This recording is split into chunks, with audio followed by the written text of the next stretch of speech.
प्यार का नगमा है, मौजों की रवानी। 60 से 70 के दशक की इस लेजेंडरी एक्ट्रेस को भले आज की पीढ़ी ना जानती हो, लेकिन इनके फैंस इनकी खूबसूरती और इनकी एक्टिंग कभी नहीं भूल सकते। हंसने लगे आँखों में कुछ ऐसे सपने।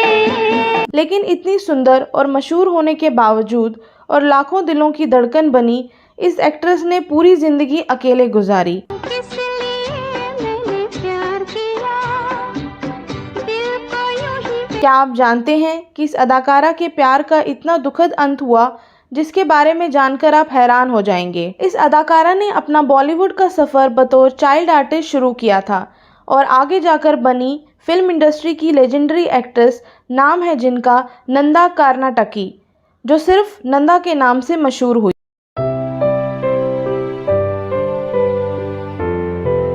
जय हिंद दोस्तों, मेरा नाम है ऋषिका सिंह और आज इस वीडियो में हम बात करेंगे नंदा कर्नाटकी की, जिन्होंने ना मांग भरी ना हुए फेरे, फिर भी विधवा की तरह काटी जिंदगी। छोड़ बेदर्दी आंचल मेरा, हो गई। नंदा हिंदी और मराठी फिल्मों में दिखाई दी थी। इनका करियर 30 साल से अधिक का है। क्या आप जानते हैं कि नंदा कर्नाटकी का पूरा परिवार फिल्मों से जुड़ा हुआ है। नंदा के पिता एक मशहूर मराठी एक्टर डायरेक्टर विनायक दामोदर कर्नाटकी हैं, जिनको मास्टर विनायक के नाम से जाना जाता था। नंदा के भाई वासुदेव कर्नाटकी एक सिनेमेटोग्राफर थे। मैं धन चाहूं ना रतन चाहूं, तेरे चरण। नंदा के पिता का साया बचपन में ही उनके ऊपर से उठ गया था। तब उनकी उम्र केवल 7 वर्ष की थी।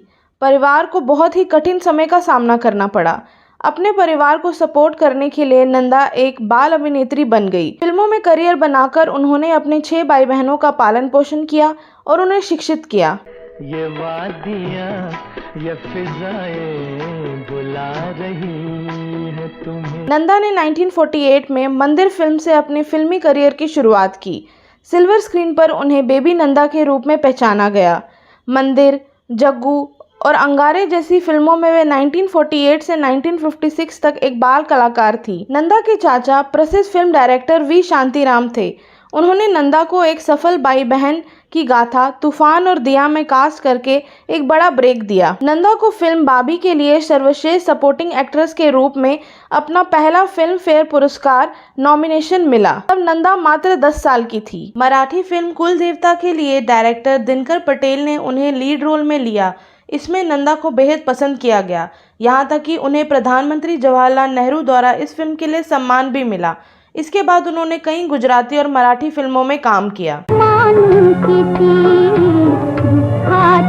1959 में एलवी प्रसाद की छोटी बहन में नंदा ने शीर्षक भूमिका निभाई। फिल्म एक बड़ी हिट थी जिसने उन्हें स्टार बना दिया। उसके बाद उन्होंने कई मुख्य भूमिकाएं निभाई, जैसे हम दोनों और 3 देवियों में देवानंद की नायिकाओं में से एक।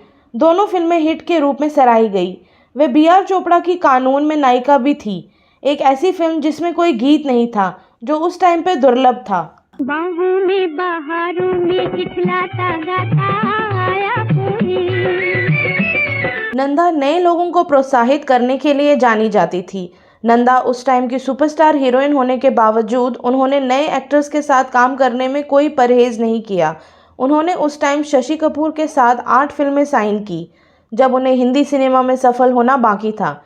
एक जोड़ी के रूप में उनकी पहली 2 फिल्में चार दीवारी और मेहंदी लगे मेरे हाथ नहीं चली, लेकिन बॉक्स ऑफिस पर सफल रही।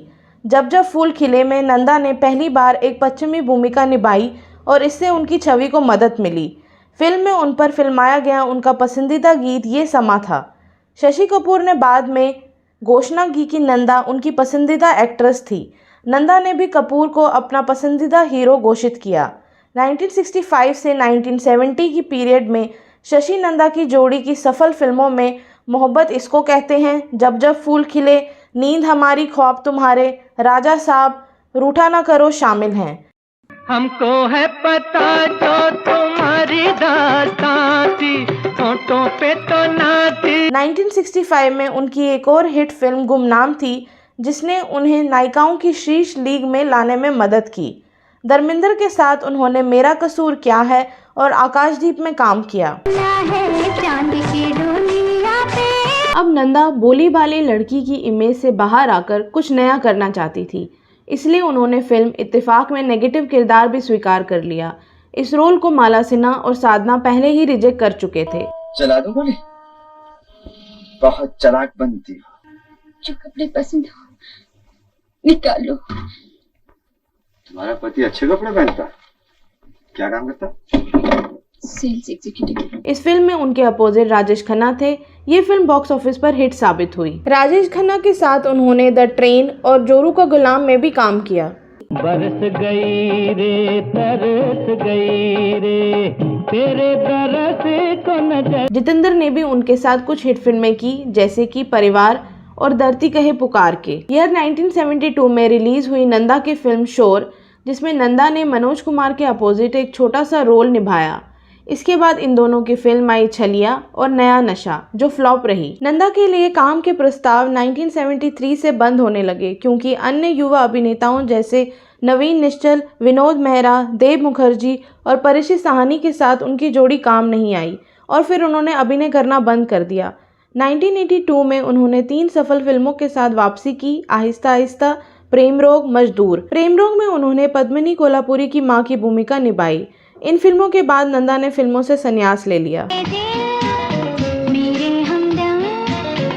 करते हैं नंदा की निजी जिंदगी की। 1965 में जब जब फूल खिले की शूटिंग के दौरान डायरेक्टर सूरज प्रकाश ने बताया कि एक महाराष्ट्रियन लेफ्टिनेंट कर्नल नंदा से प्यार करने लगे थे और उन्होंने नंदा के लिए शादी का प्रस्ताव भी भेजा था, लेकिन नंदा ने उनका प्रपोजल रिजेक्ट कर दिया।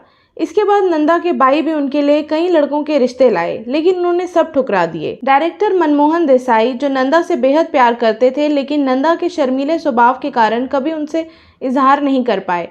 कहा जाता है कि मनमोहन देसाई ने जीवन प्रभा से सिर्फ इसीलिए शादी की थी क्योंकि वो नंदा जैसी दिखती थी, लेकिन शादी के 10 साल बाद जीवन प्रभा का निधन हो गया और मनमोहन देसाई और नंदा फिर करीब आए और 1992 में 52 साल की उम्र में नंदा ने मनमोहन देसाई से सगाई की।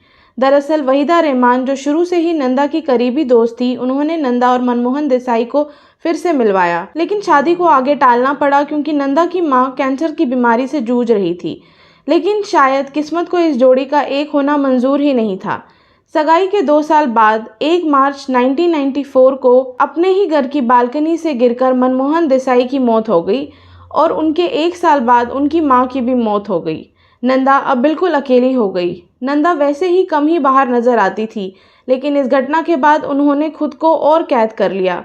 इस घटना के बाद वो जब भी बाहर नजर आई, हमेशा सफ़ेद साड़ी में ही नजर आई और फिर वो दिन आया जब इस खूबसूरत अदाकारा ने दुनिया को अलविदा कह दिया। 25 मार्च 2014 को दिल का दौरा पड़ने से उनका निधन हो गया। जो देखे सपने सच हो गए वो अपने। तो दोस्तों, आज की कहानी आपको कैसी लगी? अगर आपके पास हमारे लिए कोई सजेशन है तो हमें कमेंट बॉक्स में जरूर लिखें। आप सुन रहे थे अपनी दोस्त ऋषिका को चैनल व्हाट द फिल्म पर। आज के लिए आपसे इजाजत लेते हैं और फिर जल्द ही मिलेंगे एक दूसरे सितारे की कहानी के साथ। तब तक के लिए जय हिंद।